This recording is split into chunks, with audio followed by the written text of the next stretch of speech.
Hello Commanders, and welcome to another video. That's the third video today in Star Trek Fleet Command.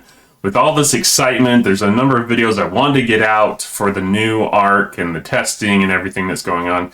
And I know people have been struggling, so I want to try and find an optimal crew. And as there are so many different options, it's tough to say it's the best crew, but I think I found a pretty good crew. And I want to show you my testing results with that.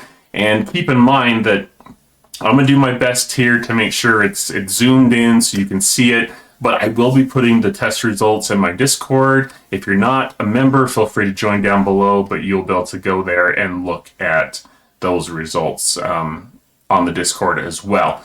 Also, plug for Discord. We're doing our monthly giveaway right now. I'll be giving away one $20 battle pass to one lucky person on my Discord, so feel free to join that, and the instructions will be listed in the giveaways channel.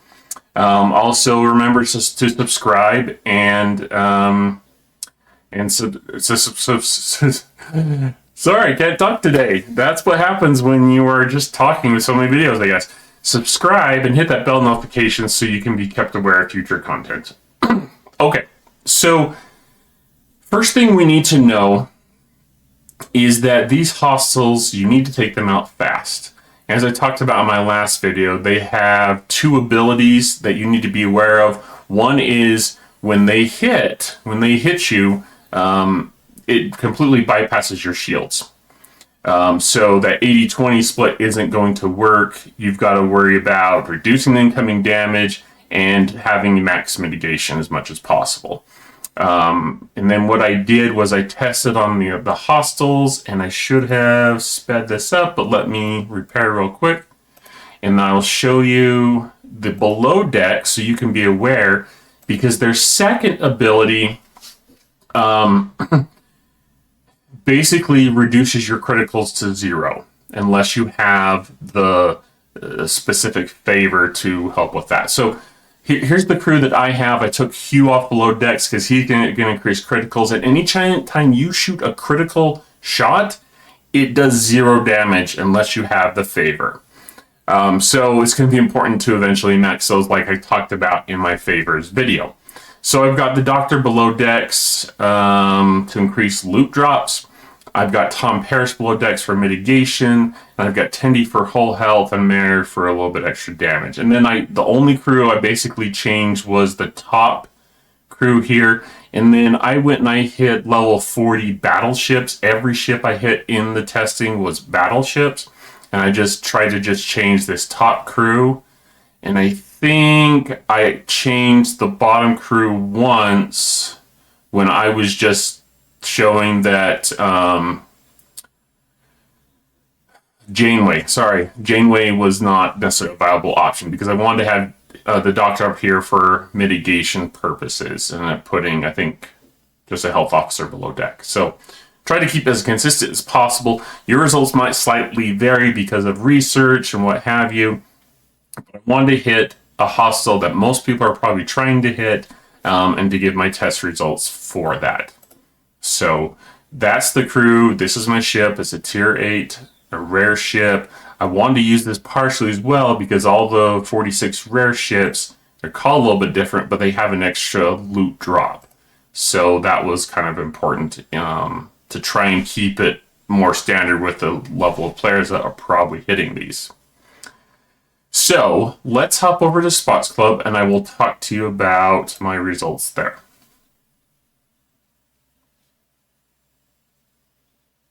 There we go. Okay, so it's zoomed in.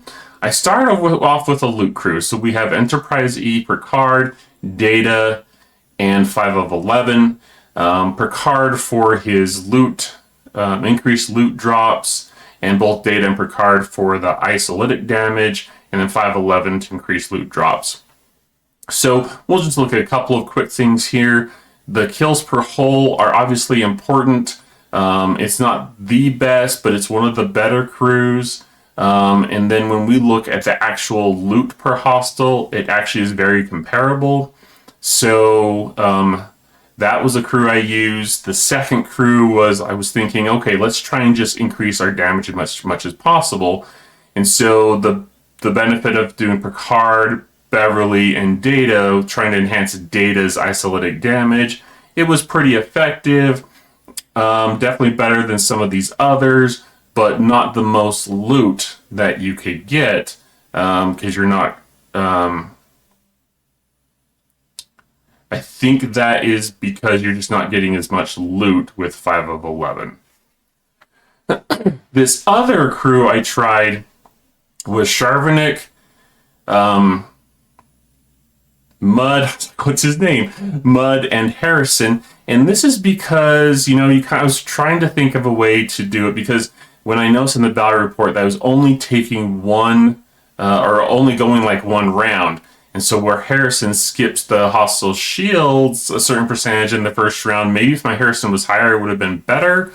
So as far as loot goes, it was comparable to this one right here, but not nearly as good as the first one with the loot crew itself. So unfortunately, it didn't work out as well for me. The benefit of using Janeway was just to kind of prove this here. Of the 4 tests so far up to this point, this one is the worst. Janeway's ability is after your ship has been hit, she basically diverts, you know, damage to the shields. And since they're just bypassing the shields, I didn't expect this to work well at all, but I wanted to show it and prove it here. I also did a test with the SNW, Strange New Worlds crew. Didn't expect that to work very well, and obviously it didn't. It was even worse than Janeway. So let me scroll down here, and I'll scroll over. Bear with me while I do that. There we go. Okay, so then we have some pretty good crews here. I don't know why this isn't showing right here, but this is Lorca. So we have 5 of 11 on these two, and then Picard here. So talking about the two ones that are decent, but not quite the best, the idea here was I wanted to see, okay, I want to still get some decent, or increase my loot if possible, but still have Talon and Kath. Talon and Kath are there to reduce the damage. And so what happens with this test is, the idea is that even though your shield can't stop damage, what if you can reduce the incoming damage as much as possible? And so I wanted to reduce the kinetic shots that were coming in.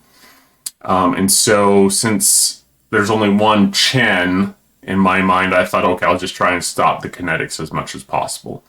And so there's the test results of that. Pretty good as far as the loot goes. Similar with here, but I wanted to have Lorca for criticals, and then Data just to see what Data would do as far as the isolytic damage goes. And 511 increasing the loot, obviously, and reducing incoming damage. But it doesn't reach the same, because 511 is mitigating damage, but not reducing the kinetic shot before it even has a chance to be mitigated. I know that's a little confusing for some people, but essentially how it works is shots that come in, character cards like Chen and Talon, they can reduce energy, and of course these only work up to 50, I suppose. So once you get above 50, you have to find a different crew here. But for the 40s, it works fine for these test results. And so if you're higher level players, this video, you'll have to not just pick the one in the green or the highest, because you may you may not have, like Talon may not be working for the upper level hostiles. So this was a pretty good option that I would say is probably a good option for the higher level players. But for you in the 40s, definitely this one won out. It could take out the most hostiles, and it got the highest loot for all of them. So that's the logic we have to just understand, is that even though we can't, how do I put this? Even though we can't stop any of the damage with the shields, if we can reduce the incoming damage as much as possible, or do as much damage as you physically possibly can do as quick as possible. That's the key. But until you get the favor to allow you to have criticals, having a critical build is not going to be significant. So that's where the isolytic comes into place. So just as a reminder, let me open up the Xborg faction.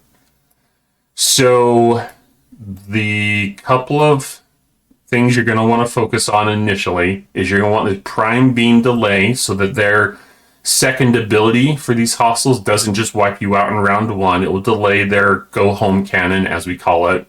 You're going to want this escalation to increase the loot that you're getting per hostile. And this one here is the one that will help you when you're looking at criticals. Because right now, or until, and I haven't unlocked anything, maybe some of you have, but until you unlock and max or get this up to at least level 3 or 4, I think, because I think it has 5 levels if I remember right. Oh, where is it? Right there. Yeah, 5 levels. It's 10, 20, 40, 70, and 100. So I would say until you get to at least level 3 or 4, you're probably not going to have a huge benefit. But these hostiles are going to stop your critical damage. Anytime you do a critical, it's just a 0. So you could have a round where you're doing 0 damage. If you pop all criticals, just a waste. And so that's why having Hue below Dex is a no-no. Don't do that.